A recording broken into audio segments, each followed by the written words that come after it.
कहानी शुरू होती है जहाँ बड़े बड़े मॉन्स्टर्स ने इस दुनिया पे हमला किया हुआ है। खतरनाक दिखने वाले ये मॉन्स्टर इंसानों का शिकार कर करके उन्हें मारने लगे, यहाँ तक कि इंसान इस दुनिया में खत्म ही हो गए। समझ नहीं आ रही कि आखिर ये मॉन्स्टर आए कहाँ से। किसी को लगता था कि ये उनके गुनाहों की सजा है, तो किसी को लगा कि शायद ये बिच्छू या जहरीले कीड़े के काटने से ही इंसानों के अंदर ऐसे इन्फेक्शन फैली कि इंसान मॉन्स्टर बन गए। सबकी सब कहानियां, कोई भी असल रीजन नहीं जानता था। है यही एक टाउन में हमें एक सर्वाइवर पॉल को दिखाया जाता है, जो इस वक्त जब टाउन में ही अपनी जरूरत का सामान इकट्ठा कर रहा था, तभी अचानक सायरन्स बजना शुरू हो जाते हैं। वो अपनी जान बचाने के लिए भागता है। गलियों से गुजरते हुए चारों तरफ उसके खतरा ही खतरा था।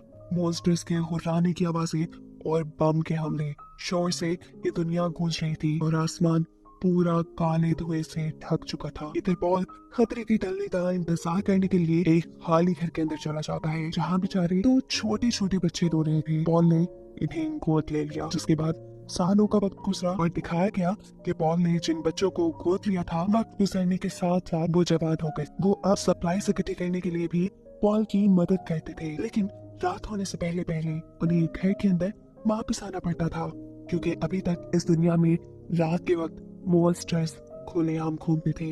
आज भी अपने रूटीन के मुताबिक शाम होते ही पॉल का बेटा जोसेफ घर आया। उसने अपने डॉग को घर के अंदर किया और घर की सभी खिड़कियां दरवाजे बंद करने लगा, जबकि पॉल बाहर खड़ा थॉमस का वेट कर रहा है, जो हमेशा की तरह आज फिर लेट है। आते ही थॉमस अपनी सफाई देने लग जाता है।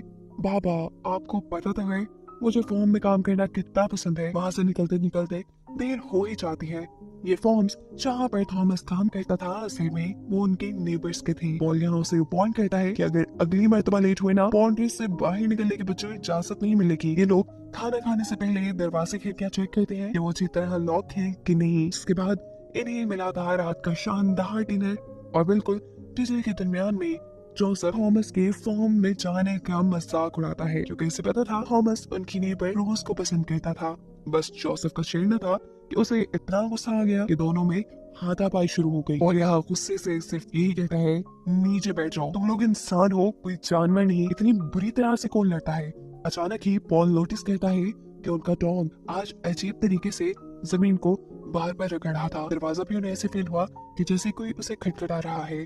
थॉमस और पॉल चेक करने के लिए जाते हैं, तो पता चलता है कि जिस खतरे से वो इतने सालों से बचते आ रहे थे, आज वही खतरा उनके दरवाजे पे था। बाहर दरवाजे पे मॉन्स्टर्स थे जो उनके घर में घुसने की कोशिश कर रहे थे। पॉल और थॉमस जोर से दरवाजे को बंद रखने की कोशिश करते हैं ताकि क्रिएचर अंदर ना आ जाए। यहाँ थॉमस जोसेफ को डांटता है, तुम क्या वहाँ बैठे हुए कर रहे हो, आकर हमारी मदद क्यों नहीं कर रहे, देख नहीं रहे कितनी बड़ी प्रॉब्लम है। जवाब में जोसेफ कहता है, नहीं, मैं उसका बिहेवियर नोटिस कर रहा था।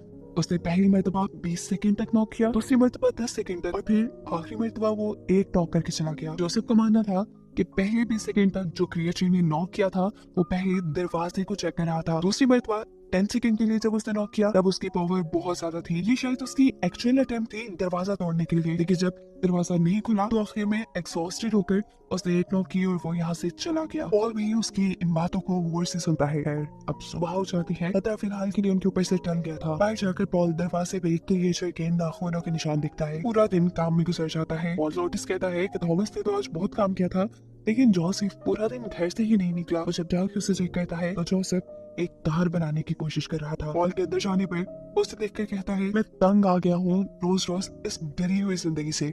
मैं चाहता हूँ हम यहाँ से कहीं भाग चले, इसलिए बस ये बना रहा था। पता नहीं ये चल भी पाएगी या नहीं। पॉल इस जेबनुमा कार को अच्छी तरह चेक करने के बाद जोसेफ को शाबाशी दिए बगैर नहीं रह सका था। उसे पता नहीं कैसे, लेकिन ये फिट कार बनाई थी। पॉल की थोड़ी सी चेंजेस करने के बाद ये चल भी पड़ती है।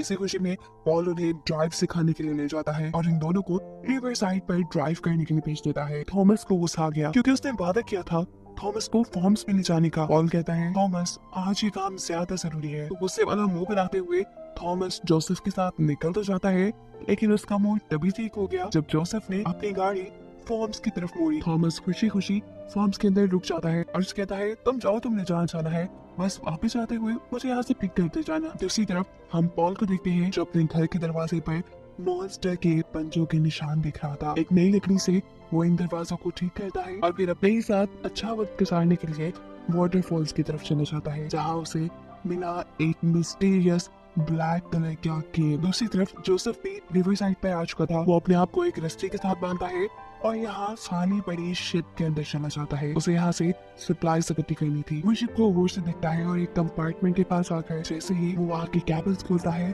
तो बहुत सारे बग्स अचानक उसके ऊपर हमला कर देते हैं। उसकी बॉडी पूरी तरह से कवर थी, लेकिन फिर भी बग किसी तरह उसे काटना चाह रहे थे। अपनी जान बचाने के लिए जोसेफ को यहाँ से निकलना ही पड़ा। थॉमस भी फॉर्म्स में काम करने में मसरूफ था, लेकिन काम तो सारा बहाना था। यहाँ काम करने के बाद वो अपनी दोस्त से मिलता है। ये लोग एक दरख्त के पास बैठ कर अच्छा टाइम गुजारते हैं, जिस दरख्त के नीचे ये लोग बचपन से बैठते आ रहे थे। बातें करते करते ये लोग उदास हो जाते हैं, क्योंकि ये लोग भी अभी तक इस पहेली को नहीं सुलझा पाए थे कि आखिर इस दुनिया का ये हाल हुआ कैसे है। अब वो लोग देखते हैं कि शाम होने वाली है, सूरज ढलने से पहले उन्हें अपने घर वापस जाना है। इसलिए थॉमस फॉर्म से बाहर की तरफ भागता है और जाने से पहले वो दोनों हक करते हैं। या पॉल जब वाटरफॉल से घर वापस लौटता है तो वो भी ये देखकर परेशान था कि उनका डॉग घर से बाहर है, जबकि उसके दोनों बेटे तो अभी तक घर आए ही नहीं। जोसेफ जल्दी से गाड़ी स्टार्ट करके वापसी के लिए निकलता है, जबकि थॉमस तेजी से भागते हुए अपने घर की तरफ बढ़ रहा था। लेकिन इस सबके दरमियान वो जमीन पे बने हुए एक अजीब से गड्ढे के अंदर फंस जाता है। जैसे ही जोसेफ यहाँ पहुंचा उसे पिक करने के लिए, उसे थॉमस कहीं नहीं मिला। ये देख उसे बहुत ज्यादा घबराहट होने लगी। कुछ ना समझ आने पे वो जल्दी से अपने घर जाता है और अपने डैड को सारी बात बता देता है कि कैसे उसने थॉमस को फॉर्म से छोड़ा था, लेकिन अब उसे थॉमस कहीं नहीं मिला। उस जोसेफ कि तुम लोगों ने क्या कह दिया। अच्छा फिलहाल तुम रिलैक्स रहो और अंदर जाओ, सभी विंडोज और डोर्स अच्छे से लॉक कर लेना। मैं डॉग के साथ थॉमस को ढूंढने जा रहा हूँ। ये कहते ही वो घर से निकल गए। यहाँ अब हमें उस घड़ी का सीन दिखाया जाता है जिसमें थॉमस फंसा हुआ था। चारों तरफ अंधेरा ही अंधेरा था। थॉमस अपने पास मौजूद लाइटर से एक लकड़ी पर आग जलाकर इस घड़ी के अंदर देखने की कोशिश करता है। उसके होश तब उड़े जब उसने यहाँ पे एक अजीब काले रंग का हाथ देखा। इससे पहले कि ये मॉन्स्टर थॉमस पे ही हमला करता, यहाँ थॉमस अपने पास से एक छोटा सा चाकू निकालता है और इस क्रिएचर के हाथ पे ही हमला कर देता है। उसके ऐसा करते ही मॉन्स्टर्स गुस्से में आ चुके थे। वो मॉन्स्टर इस घड़े से बाहर निकलता है, इससे पहले ही थॉमस पीछे हो जाता है, लेकिन पीछे भी एक बहुत बड़ा सा मॉन्स्टर था जिसने बुरी तरह से थॉमस के मुंह को पकड़ लिया था। थॉमस को सांस लेने में भी मुश्किल हो रही थी और इससे पहले कि वो मर जाता, यहाँ उसे बचाने के लिए पॉल आ जाता है। पॉल ने पीछे से क्रिएचर को पकड़ते हुए उसके हाथ से पहले थॉमस को छुड़ाया और फिर अपने चाकू से उसे बुरी तरह मार। शुक्र है कि थॉमस की जान बच गई थी, पर अब मसला ये था कि रात काफी हो चुकी थी। इस पर एक घने जंगलों में थे और भागकर घर की तरफ जाना खतरे से खाली नहीं था, क्योंकि रात में हर तरफ खुलेआम मॉन्स्टर्स घूमते थे। इन्हें यहीं करीब एक टनल नजर आती है। इसमें चलते चलते ये लोग एक अजीब जमीन में बनी हुई दरार तक पहुंच जाते हैं। पॉल को लगा कि रात यहीं गुजारना सेफ होगा। अपनी हिफाजत के लिए ये लोग इस जगह की एंट्रेंस को भी ब्लॉक कर देते हैं। अभी इन्होंने एंट्रेंस बंद ही की थी कि अचानक इन्हें मॉन्स्टर के हुर्राने की आवाज से आना शुरू हो जाती है। खतरे की भनक पड़ते ही पॉल अपने पास मौजूद कुछ चीजों से मशल बनाता है। ऐसा करते ही उनकी इस दरार के अंदर भयानक जलजला आया। उनका डॉग भी बार बार भौंककर किसी खतरे के मौजूद होने का अलार्म दे रहा था। पॉल जान गया कि जमीन के नीचे जिस दरार में ये लोग हैं उनके ठीक ऊपर अब मॉन्स्टर्स थे, जिनसे कई सालों से वो बचते आ रहे थे। मॉन्स्टर्स इस दरार को ऊपर की तरफ से भी मिट्टी से ढकना शुरू कर देते हैं। साफ मतलब था कि ये जगह उनका बनाया एक ट्रैप थी जिसमें थॉमस और पॉल दोनों ही फंस चुके थे और अब यह मॉन्स्टर उन्हें यहाँ बंद कर रहे थे। अपनी जान बचाने के लिए पॉल के पास कोई और रास्ता नहीं था, इसलिए मॉन्स्टर्स को डराने के लिए वो अपनी मशल को दरार की एक छोटे से सुराख से बाहर निकालता है। जिसे देखते ही मॉन्स्टर गुस्से में आ गया। उसने दरार खोली और इन पर हमला करने के लिए उसने दरार के अंदर आने की कोशिश की। उसके अंदर आते ही उसके खोले हुए रास्ते से पॉल ने थॉमस को बाहर निकाल दिया और उसे मारने के लिए पॉल ने अपने पास मौजूद छोटी मोटी चीजों से यहाँ एक ब्लास्ट कर दिया, जिस ब्लास्ट में वो खुद भी जख्मी हो चुका था। यहाँ घर पर भी जोसेफ को मॉन्स्टर्स के बोलने की आवाजें आ रही थी। वो भी इन्हीं से बचने की प्लानिंग में लगा था। वो अपनी चेयर को ठीक मेन डोर के आगे रखकर बैठ जाता है। चेयर के साथ उसने एक रस्सी भी बांधी थी। बैठे बैठे अचानक उसकी आंख लग गई। वो सो गया, लेकिन मॉन्स्टर्स अभी भी घर के बाहर मौजूद थे।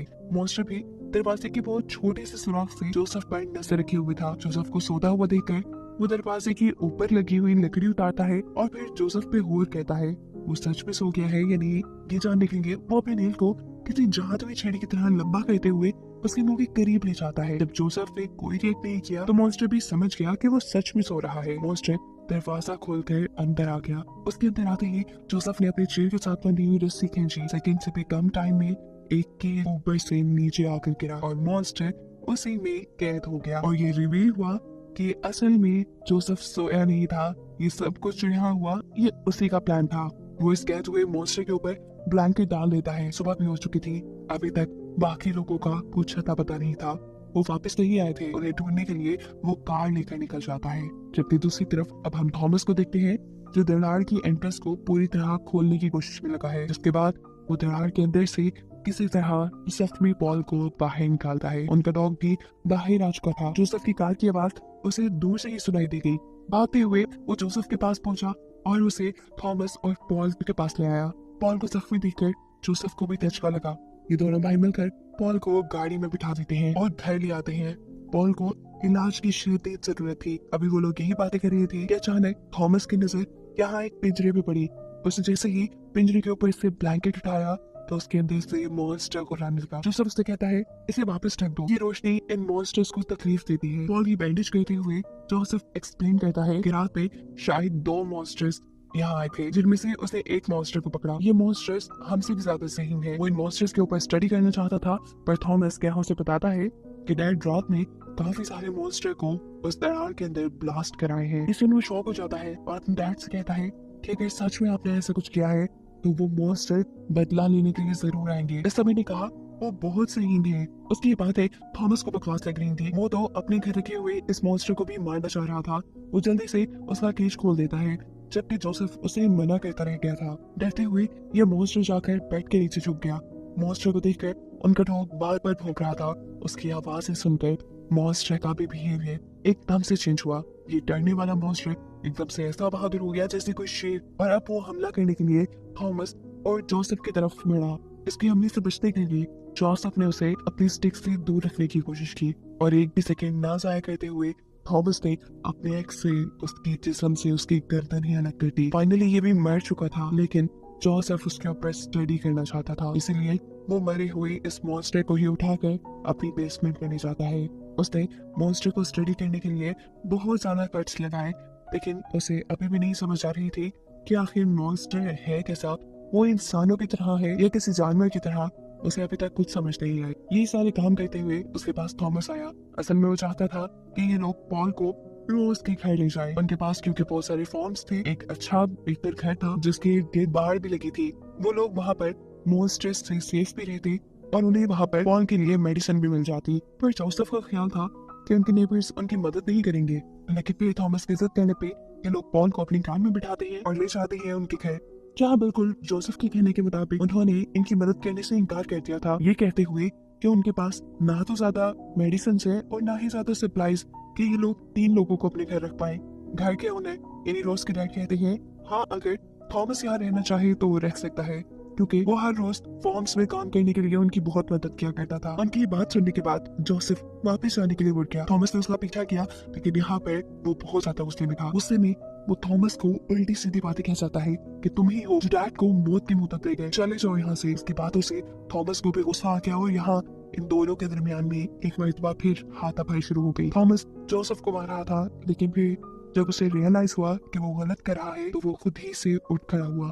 जोसेफ उठा, वापस आके उसने अपनी कार चलाई और अपने बेहोश हुए डैड यानी पॉल को लेकर यहाँ से निकल गया। जबकि थॉमस यही रोज की फैमिली के पास ही रह गया। यहाँ थॉमस को खाने के लिए अच्छा खाना मिलता है और रोज उसे अपने रूम में ले जाती है। यहाँ जो पॉल को घर लेके आ रहा था, रास्ते में उसने नोटिस किया कि जानवर बहुत तेजी से भाग रहे थे। इसका मतलब था कि क्रिएचर्स जमीन के नीचे मूव कर रहे हैं। वो जैसे ही घर के पास आता है तो उसे अपने घर के करीब एक दरार नजर आई। वो समझ गया था कि ये दरार इन्हीं क्रिएचर्स उन्हीं मॉन्स्टर्स ने बनाई है। यानी उसकी सोच बिल्कुल ठीक थी। ये मॉन्स्टर्स बदला लेने के लिए यहाँ पे आए थे और अब उसे भी जंग के लिए तैयार रहना था। वो सबसे पहले पॉल को एक सेफ जगह पर ले जाता है और फिर अपने घर की ऊट पटांग चीजों को इकट्ठा करते हुए एक नया प्लान तैयार करना शुरू कर देता है। उसने घर के सभी खिड़की दरवाजे बंद करना शुरू किए और जब वो चल रहा था तो अचानक चलते हुए वो घर के अंदर ही जमीन में बने गड्ढे में धंस गया। जोसेफ समझ गया कि वो मॉन्स्टर्स पहले से ही इस गड्ढे के जरिए जमीन के नीचे से एक टनल बनाते हुए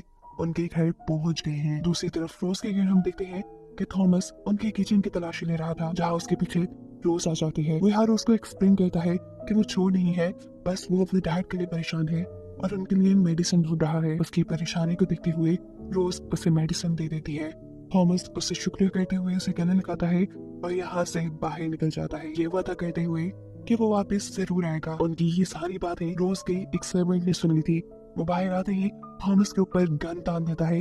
वो उसे एक चोर कह रहा था, लेकिन थॉमस एक्सप्लेन करने की सबको कोशिश करता है कि नहीं, उसे ये मेडिसिन खुद रोज ने दी है, उसने कुछ चोरी नहीं किया। लेकिन यहाँ कोई भी उसकी बात सुनने को तैयार नहीं।